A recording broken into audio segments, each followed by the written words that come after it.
Hello guys, so welcome back to our channel. So today in the scholarship lecture series I came up with one more detailed guideline video. So आज हम लोग बात करेंगे national scholarship for post graduate study. इससे पहले मैंने already 2 scholarship के regarding detail guideline videos बना चुकी हूँ। फर्स्ट था north eastern council and second था ईशान उदय, जिसमें Ishan Uday was only for the UG student. So जो ये फेलोशिप है this is specially for post graduate study and ये ऑल ओवर नेशनल्स के लिए यानी ऑल ओवर इंडिया के लिए दिया जाता है। तो ये फेलोशिप प्रोवाइड करते हैं UGC, that is university grants commission. So चलो आज देखते हैं what are its eligibility criteria, how to fill an application, who are eligible. Okay, so scholarship per year 10,000 scholarship दिया जाता है, उसमें 15,000 per month for a selected candidates. और इसमें there is certain reservation is only for like 30% reservation है for women candidate. Women में भी वहाँ पे डिवाइड किया है, that is a single girl child आता है, ट्वीन, फ्रैटर्नर गर्ल चाइल्ड। तो 30% इनके लिए रिजर्व किया गया, those are in post grad. उसके बाद यहाँ पे जो सिलेक्शन है प्योरली मेरिट बेसिस पे होता है, यहाँ पे कोई कास्ट एंड ऑल रिजर्वेशन नहीं आता। उसके बाद यहाँ पे जो फॉर्म होगा या जो भी आपको अप्लाई वट एवर इन्फॉर्मेशन, तो आपको ये मिलेगा National Scholarship Portal of Government of India. यदि आपको इस पोर्टल के बारे में नहीं पता so please go and check first video in our scholarship lecture series. उसके बाद यहाँ पे देखते हैं what are the terms and condition और एलिजिबिलिटी। सो यहाँ पे first year post grad students are eligible, those who have joined post grad this year. Oh, one more announcement is there or information I just wanted to say. अभी जो ये fellowship है live चल रहा है, the last date is 31st December. So those who are watching or those who are going to watch this video, if you are eligible, go and please apply. उसके बाद those who admitted first year of post grad degree, so they are eligible. उसके बाद जैसे आप यदि integrated programme में थे, आपने 3 years कंप्लीट किया, उसके बाद आप 4th ईयर में, it means you are in a post grade, so again you are eligible. लेकिन आपको जो फेलोशिप मिलेगा वो post grade next post grade तक मिलेगा। उसके बाद यदि आप there is an age limit, आपका age should be less than 30 years at the date of the admission of your PG course. So ये चीज़ ध्यान देना आप।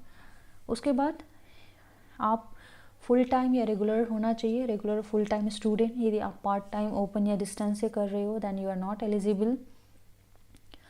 उसके बाद जो पोस्ट ग्रेड कर रहे हो वो आप जो यूजीसी रिकॉग्नाइज कॉलेज या इंस्टीट्यूशन से होना चाहिए, ये इम्पॉर्टेंट है। अभी कौन सा इंस्टीट्यूशन इसके लिए एलिजिबल है वो भी इम्पॉर्टेंट। जैसे यदि जो यूनिवर्सिटी कॉलेज इंस्टीट्यूशन जो under section 2A of UGC act के अंदर पे निर्माणित है या उसके अंदर पे आता है, so this colleges institution and universities are eligible.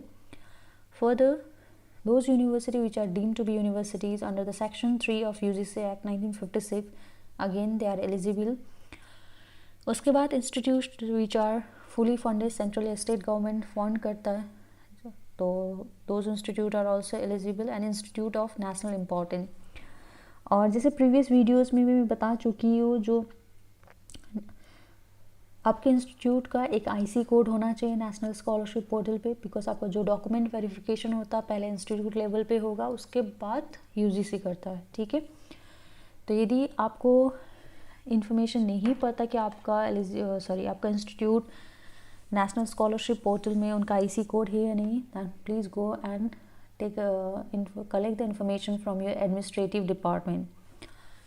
उसके बाद नेक्स्ट टर्म्स एंड कंडीशन है ओनली वन बेनिफिट। इसका मीनिंग ये होता है कि एक टाइम पे आप एक ही फेलोशिप ले सकते हो या स्कॉलरशिप यू कैन रिसीव। यदि आप ऑलरेडी किसी कोई और फेलोशिप ले रहे हो then still you are eligible, but आपको एप्लीकेशन फिल करते वक्त वहाँ पे डिक्लेरेशन देना पड़ेगा। यदि आप सेलेक्ट हो गए then you have to leave the other fellowship या आपको रिज़ाइन करना पड़ेगा। So that is the meaning of only one benefit. तो यहाँ पे ऑलरेडी 3 डिफरेंट केसेस दिखा दिया है। जैसे फॉर एग्जांपल अब जैसे सेकंड में देख सकते हो, student selected under scheme wishes to able और apply for any other scholarship. यदि आपने ऑलरेडी इस पर आपको ये मिला, आप दूसरे अप्लाई करना चाहते हो, दैन यू कैन एलिजिबल, आपको एनओसी नहीं लेना पड़ेगा। But once you will be selected for other scholarship, आपको ये रिज़ाइन करना पड़ेगा। उसी तरह से यदि आप ऑलरेडी कोई और फेलोशिप ले रहे हो, then still you are eligible to apply for this, but once get selected you have to leave the other one. Other seeding का मतलब ये होता है नेक्स्ट कि हर एक कैंडिडेट के पास अपना अपना बैंक अकाउंट होना चाहिए, वेरीफाइड बैंक अकाउंट जिसमें आधार लिंक्ड होना पड़ेगा, ठीक है। उसके बाद सिलेक्शन प्रोसीड्यूर में ऑलरेडी मैंने बता चुकी हूँ कि मेरिट बेसिस पे होता है। वहाँ पे 30% वुमेन कैंडिडेट को रिजर्वेशन दिया जाता है, फीमेल कैंडिडेट को। उसके बाद जो डिवीज़न है स्कॉलरशिप का, 50% स्लॉट्स रखा गया है for the arts, humanities and social sciences including the law and management. उसके बाद 50% आपका स्टीम फील्ड के लिए, and in addition to that medical, agriculture, forestry programmes को भी रखा गया। उसके बाद सिलेक्शन के लिए यदि 2 स्टूडेंट का मेरिट बेस है तो मार्क्स देखा जाएगा। 2 स्टूडेंट का मार्क्स यदि टाई हो गया यूजी में, तो फर्दर क्या करेगा, शॉर्ट लिस्ट के लिए आपको आपका क्लास 12 का मार्क्स देखा जाएगा, ठीक है। इस तरह से सिलेक्शन किया जाता है। So after that procedures for availing the fellowship is that आपको एप्लीकेशन अवेलेबल है नेशनल स्कॉलरशिप ई पोर्टल में। वहाँ पे जाके आप फॉर्म फिलअप करना, वहाँ पे ऑलरेडी अभी लाइव एप्लीकेशन है। So if you are eligible go and just visit that one and apply for it. यदि आपका एप्लीकेशन इनकम्प्लीट हुआ तो रिजेक्ट किया जाता है। उसके बाद अभी आपको कोई भी डॉक्यूमेंट्स अपलोड नहीं किया करना है। डॉक्यूमेंट जो भी होगा वो इंस्टीट्यूट के द्वारा वेरीफाई होगा and everything will be verified there. After that यदि जब यूजीसी को डॉक्यूमेंट वेरिफिकेशन करना होगा, then they will take this documents from the institute, ठीक है। तो आप केयरफुल रहना while filling an application form. And उसके बाद एप्लीकेशन 2 तरह के मोड में आते हैं। एक तो हुआ जो फ्रेश एप्लीकेंट से, एंड यदि आप ऑलरेडी रिसीव कर रहे हो तो उसको रिन्यू कराना पड़ता है नेक्स्ट ईयर। तो रिन्यू कराने के लिए आपको फिर से there is an condition, that is previous year में आप you should pass your previous years. उसके बाद यदि for example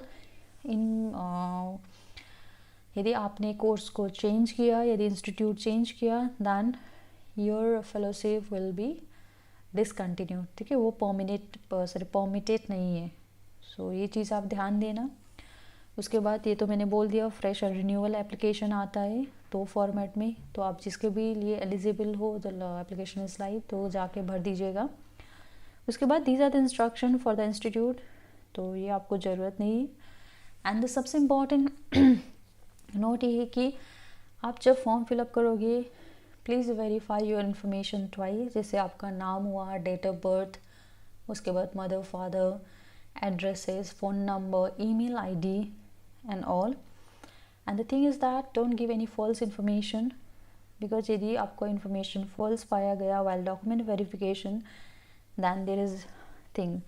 UGC reserves the right to take action या initiate proceeding against such institute.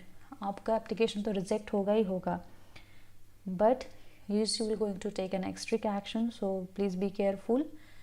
Although you guys are already smart and I know you guys are smarter than us, so hope you will not do all such thing. And yes, that's it for today. So if you like the videos or content, please do subscribe our channel and share this video among your friends, ताकि ये बहुत लोगों तक पहुंच सके and वो लोग भी अप्लाई कर पाए। एंड आपको कोई भी क्वेश्चंस या कन्फ्यूजन हो रिलेटेड दिस स्कॉलरशिप, आप कमेंट करके ज़रूर बताना। So will try to answer you there.